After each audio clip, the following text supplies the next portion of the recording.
आखिर बच्चे सीखते और बड़े कैसे होते हैं? ये एक ऐसा सवाल है जो हम सबको बहुत फैसिनेट करता है ना? आज हम उन्हीं बुनियादी सिद्धांतों में गोता लगाएंगे जो इस पूरी प्रक्रिया को चलाते हैं। तो चलिए शुरू करते हैं एक कमाल का सफर। इस सफर में हमारे 5 पड़ाव होंगे। सबसे पहले हम विकास की नींव को टटोलेंगे, फिर जानेंगे कि ज्ञान आखिर बनता कैसे है। इसके बाद हम क्लासरूम की असलियत यानी उसकी डाइवर्सिटी को समझेंगे। फिर बात होगी सीखने के सामाजिक ताने बाने की, और आखिर में हम देखेंगे कि इन सब के चलते एक टीचर का रोल कैसे बदल गया है। तो चलिए शुरू करते हैं हमारे पहले पड़ाव से, विकास का मूल आधार। आइए इंसान के विकास के उस ब्लूप्रिंट की बुनियादी ईंटों को समझते हैं। वो ईंटें जो तय करती हैं कि एक बच्चा जन्म से ही कैसे आकार लेना शुरू करता है। अक्सर एक बहस होती है, नेचर या नेचर, पर सच तो यह है कि ये कोई लड़ाई है ही नहीं। ये तो एक पार्टनरशिप है, एक जुगलबंदी है। हमारे जीन्स कह सकते हैं एक तरह से ब्लूप्रिंट तैयार करते हैं, और हमारा माहौल, हमारा पर्यावरण उस ब्लूप्रिंट पर इमारत खड़ी करता है। सोचिए, एक के बिना दूसरा कितना अधूरा है। एक और बहुत जरूरी बात, विकास कोई 100 मीटर की दौड़ नहीं है, ये एक मैराथन है, और हर बच्चा इस मैराथन को अपनी ही रफ्तार से दौड़ता है। इसका सीधा सा मतलब है कि हमें हर बच्चे के अपने सफ़र का सम्मान करना चाहिए, ना कि उनकी आपस में तुलना करनी चाहिए। और ये बात कितनी दिलचस्प है ना, कि विकास की एक तय दिशा होती है। इसे सेफेलोकॉर्डल सिद्धांत कहते हैं। मतलब विकास सिर से शुरू होकर पैरों की तरफ बढ़ता है। बच्चे पहले अपना सिर संभालना सीखते हैं, फिर धड़ पर कंट्रोल आता है, और आखिर में जाकर वो चलना सीखते हैं, एकदम स्टेप बाय स्टेप। तो ठीक है, विकास का फिजिकल पैटर्न तो हमने समझ लिया। अब जरा सीखने वाले के दिमाग के अंदर झांकते हैं। इस सेक्शन में हम देखेंगे कि ज्ञान बच्चों को बस दे नहीं दिया जाता, बल्कि वो खुद इसके एक्टिव बिल्डर्स होते हैं। एक सवाल उठता है, क्या बच्चे खाली बर्तन की तरह हैं जो बस जानकारी से भरे जाने का इंतजार कर रहे हैं? ये एक बहुत आम लेकिन गलत धारणा है। चलिए देखते हैं कि आज की समझ क्या कहती है। सच तो यह है कि बच्चे ज्ञान के पैसिव रिसीवर नहीं, बल्कि एक्टिव निर्माता होते हैं। वो अपनी समझ की इमारत खुद बनाते हैं। कैसे? अपने पुराने ज्ञान की नींव पर नए अनुभवों की ईंटें जोड़कर। हर नया अनुभव एक नई ईंट। तो ये स्कैफोल्डिंग या पहाड़ क्या है? सोचिए, जब कोई इमारत बन रही होती है तो उसके सहारे के लिए एक ढांचा लगाया जाता है ना। बस सीखने में भी यही होता है। ये एक अस्थायी सहारा है, और सबसे जरूरी बात, इसे इसलिए बनाया गया है ताकि बाद में इसे हटाया जा सके और सीखने वाला अपने पैरों पर खड़ा हो सके। अक्सर लगता है कि जब कोई बच्चा खुद से बात कर रहा है तो उसका ध्यान भटक रहा है, पर ऐसा बिल्कुल नहीं है।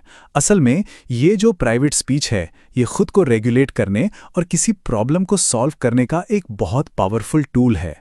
वो असल में सोच रहा होता है बोलकर। तो जब हर बच्चा अलग है, तो जाहिर है कि एक क्लासरूम भी तरह तरह के बच्चों से भरी होगी। चलिए अब इसी विविधता की हकीकत को समझते हैं, जहां एक ही फॉर्मूला सब पर फिट नहीं हो सकता। बुद्धि या इंटेलिजेंस, क्या ये सिर्फ एक नंबर है, एक आईक्यू स्कोर? नहीं। गार्डनर का सिद्धांत बताता है कि इंटेलिजेंस कई तरह की होती है। कोई संगीत में अच्छा है, तो कोई लॉजिक में, कोई खेलकूद में। ये हमें इंसानी काबिलियत को एक बहुत बड़े और बेहतर नजरिए से देखने में मदद करता है।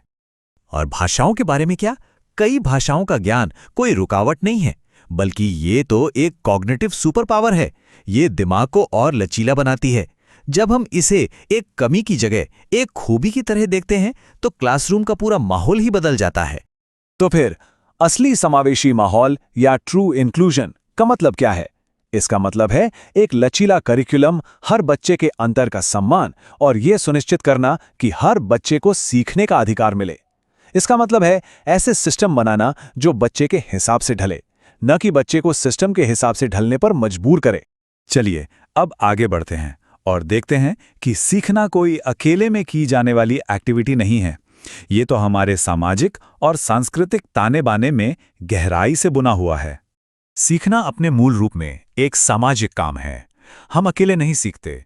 ज्ञान हमारे आसपास के लोगों और हमारे संस्कृति के साथ मिलकर बनता है। हम जो कुछ भी जानते हैं वो हमारे समाज की देन है।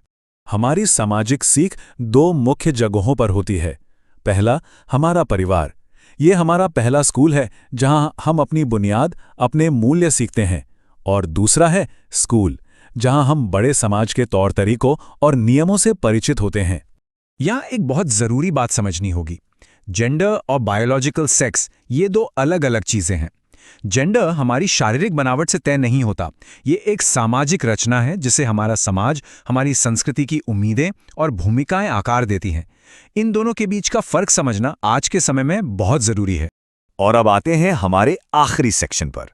अब तक हमने जो कुछ भी डिस्कस किया है उसके आधार पर एक टीचर की भूमिका कैसे बदली है, चलिए इस पर नजर डालते हैं। सीखने के लिए मोटिवेशन दो तरह का होता है, एक बाहरी जो इनाम या सजा पर टिका होता है, और दूसरा अंदरूनी जो सीखने की खुशी और अपने जिज्ञासा से आता है।